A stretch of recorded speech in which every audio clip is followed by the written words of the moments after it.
I love this one. I think it's my favourite. She just smiles, you know, she's just so happy. Aaron's wife, Amy Rose, was given this photo board to remember the good times. At just 32 years old, she was dying of bowel cancer. So she was a primary school teacher. It really filled her cup and filled her with joy to look after children and sort of help to guide them, and it really energised her. How would you describe Amy to people who hadn't met her? She was special. Yeah. She lit up a room, you know, when she walked in there. She was a bit of a beacon of light. We got married back in October 2020, just sort of beginning to work out what we wanted to do as a couple and think about our future together. It is at school. Wow, that's cool. But then Amy Rose went for a colonoscopy. Her mum had died of cancer, so this was just a precaution. And we came away from that appointment with a stage 4 cancer diagnosis. So it really was a death sentence from day one. Terminal cancer. Yeah. This is the kicker, right? Because she was so perfectly healthy. If it wasn't for the checkup, we wouldn't have known. Her motto was, I may have cancer, but cancer doesn't have me. So anything she could have done to help make change or positively impact other people, she was all for. Which included fronting up to the leaders' debate. Tonight, we're going to be able to fix something right here, right now, if you're prepared to do it. The New South Leaders debate took place before the 2023 election. We'd invited Amy Rose to come. She was almost too sick to make it. She had her pump in. She's getting chemo while we were sitting there listening to the leaders debate. She had a little sick cup there, just in case she threw up. So to be there to campaign on getting the bowel cancer screening age lowered, that was a big, big deal. Sitting in our audience right up there is Amy Rose Yates. She's got stage 4 terminal bowel cancer, and she's in her early 30s. The national age for screening in this country is 60. Her question is, will either of you lower the age of screening and save the lives of Kiwis? Yeah, I'd like to do that. Do you want to bring it down as well, Chris Hickmans? Yes, absolutely, I do. The age in Australia is 50 or 45 if you ask for it. Will you commit to matching Australia on bowel cancer screening? Yeah, we did the same on breast cancer. We looked at what happened in Canada, the UK and Australia. That's 74, and I think we should use those same measures. So you'll bring it down to that? Chris Hipkins? Yes. All right, thank you, both of you, and thank you for coming. I don't think it gets any more clear-cut than that. Look how happy she was. Yeah. You know, she really felt like she made a difference in that moment. Amy, we heard some big promises from both leaders, actually. They both wanted to reduce the age from 60 down to 50 and down to 45. Do you believe both of those leaders, or are they just empty campaign promises? I mean, I guess time will tell to see if they actually walk the walk. The government hasn't done what Christopher Luxon said he would do that day. What do you think she would be thinking about that? She would be disappointed with that.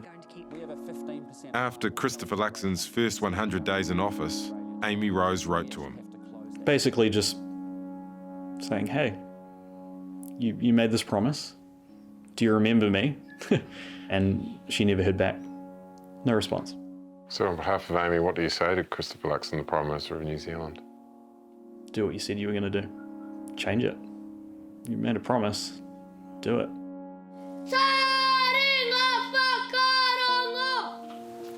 It's evident looking out at all of you that Amy Rose's reach was far and wide, and she had many Amy things Rose lined up died for in Amy July. Rose. Her memorial held at the school she loved. As well as a reminder She even recorded her own that goodbye. Hi everyone. If you're watching this video, then, well, it's not good news for me. I'm very lucky to have lived a full life, a short life, but a full life nonetheless. My advice to all of you who still are here is look after each other. That's all we can ever ask, right? Because, you know, at the start of this year I was a happy, healthy girl, and now my life's changed. I love you guys. Thank you so much. Ka kite. These are nice. Look. Yep, the anti-slip for health and safety. Well, it's going to be a pretty interesting half an hour or so ahead as I head in and have what needs to be inserted, and have what needs to be scanned, and it needs to go where it has to go. And I think everybody knows where that is. Take everything off, including your underpants. Great. I've been prepping, which has meant turning my number 2s into what people would call number 1s. I've just created a sort of smooth entranceway, if that makes any sense. It's not medical, but yeah, I'll get this on and we'll be ready to go. We're gonna do it.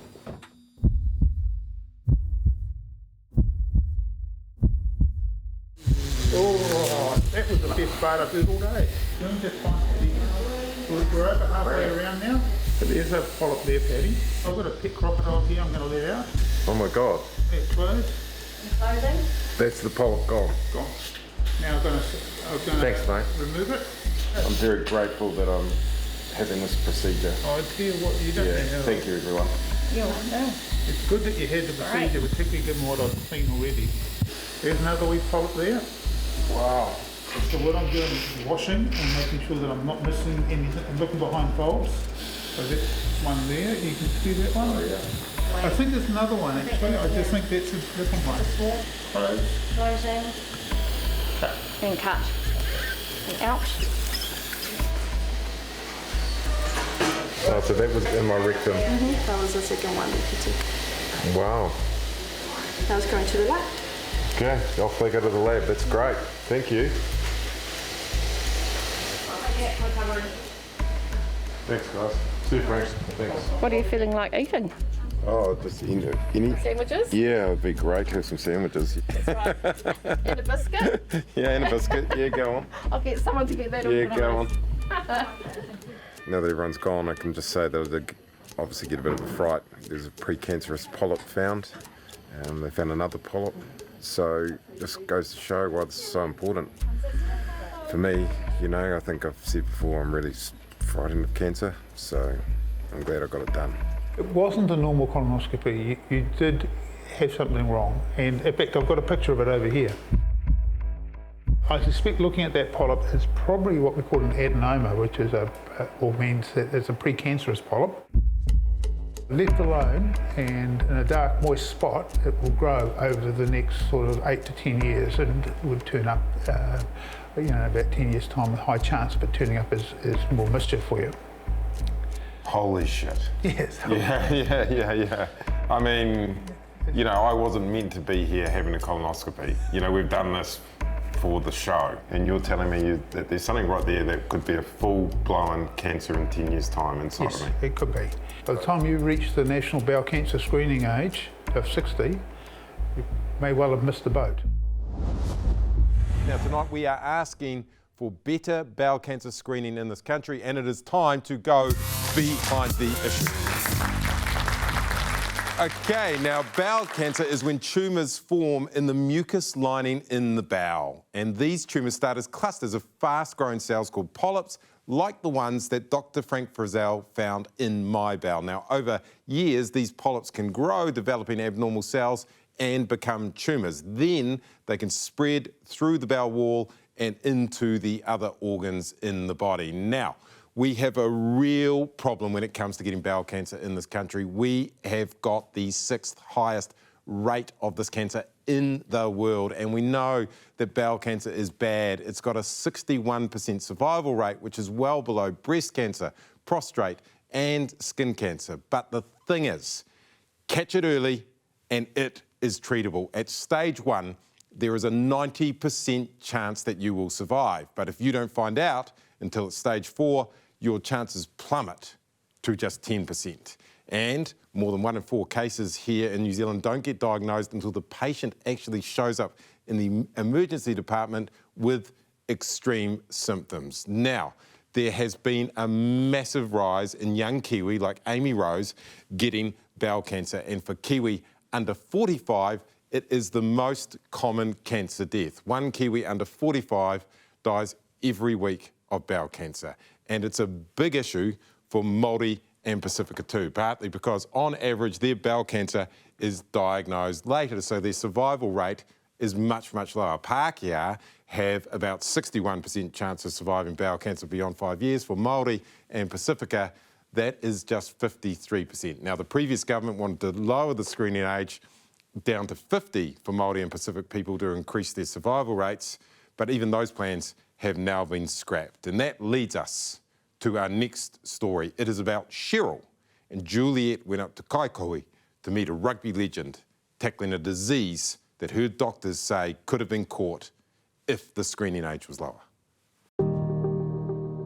This is the famous rugby club. Yes, it is. This is the famous Kaikohe Rugby and Sports Club. Where all the greats come from. Oh, many. Renowned former Black Fern Cheryl Waaka. Back where it all began.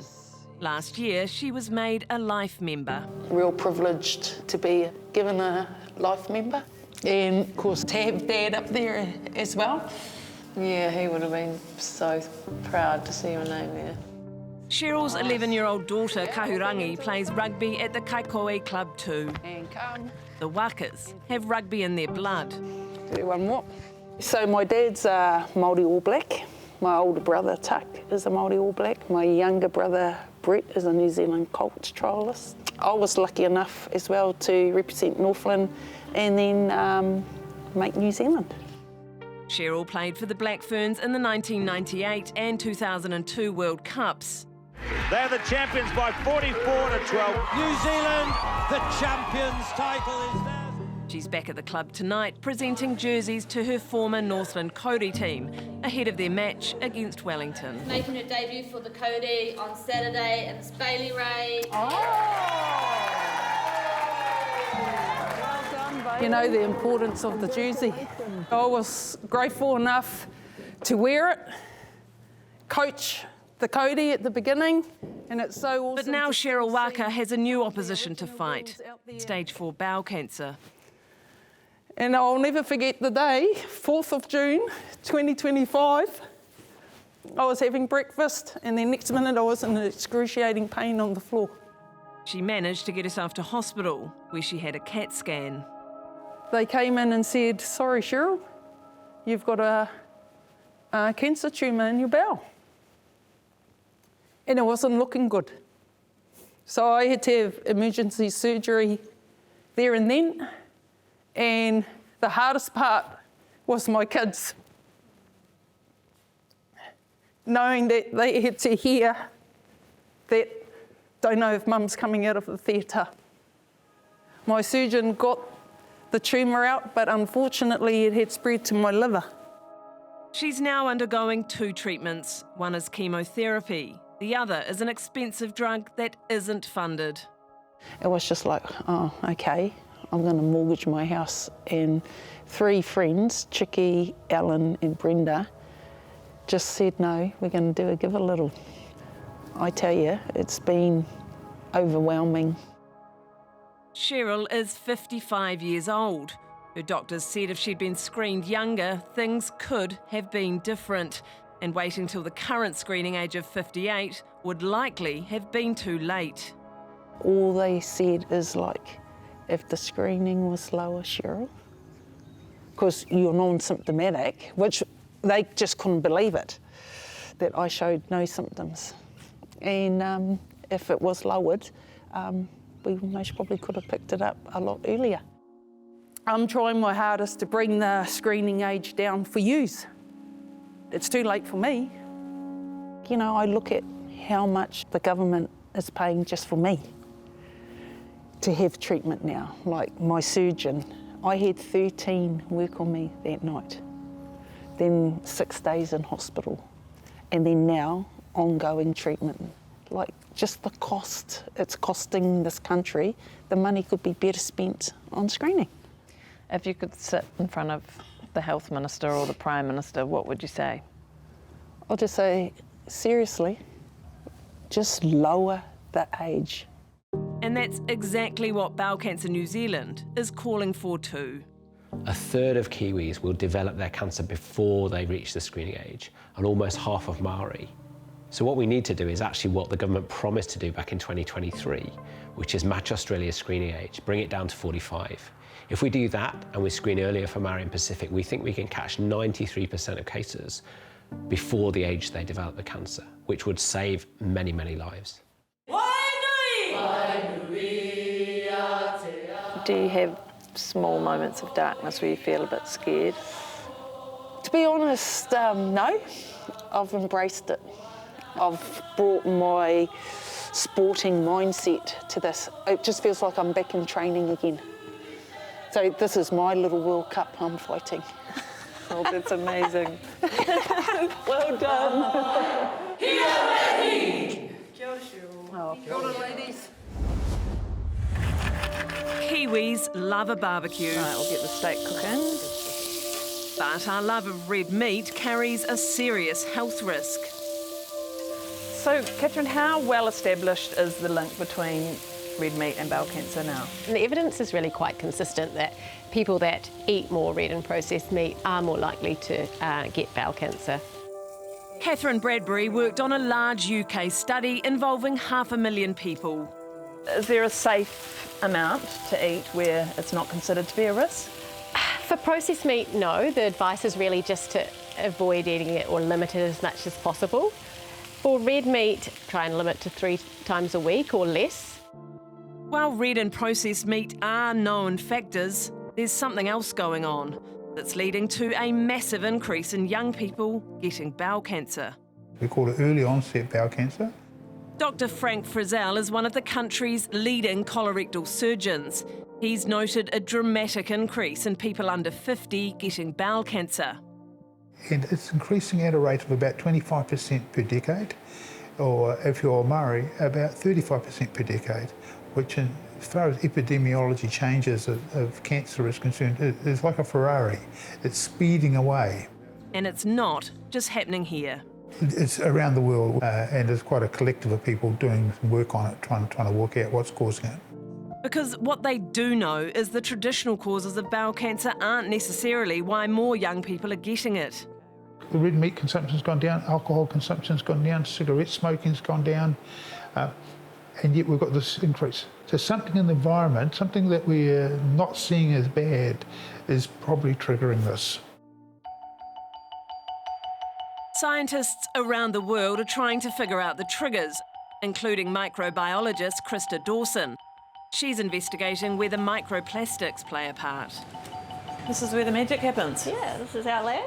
The most common way that we get exposed to microplastics is through ingestion, so through our foods.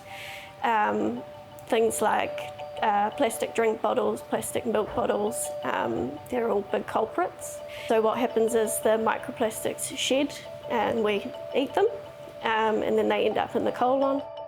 These images show the microplastics in pink. So what we can see here is rather than just the bacteria sitting on top of the mucus, they're actually embedded within it, so they're adhered to it, and they are in close contact with the cell layer. So is that showing microplastics getting into the mucus? Yeah, so they are stuck in that cell layer. Jackie Keenan has researched bowel cancer for years. Actually, when you read the literature, it makes a huge amount of sense because microplastics have sort of come into the world in a big way in the last 60-odd years, and you know the increase in early onset colorectal cancer has been going up steadily over that time as well. How important does this research feel to be involved in? It's incredibly important, and those rates are just skyrocketing. And the people are just getting younger and younger, and yeah, it is really scary to see.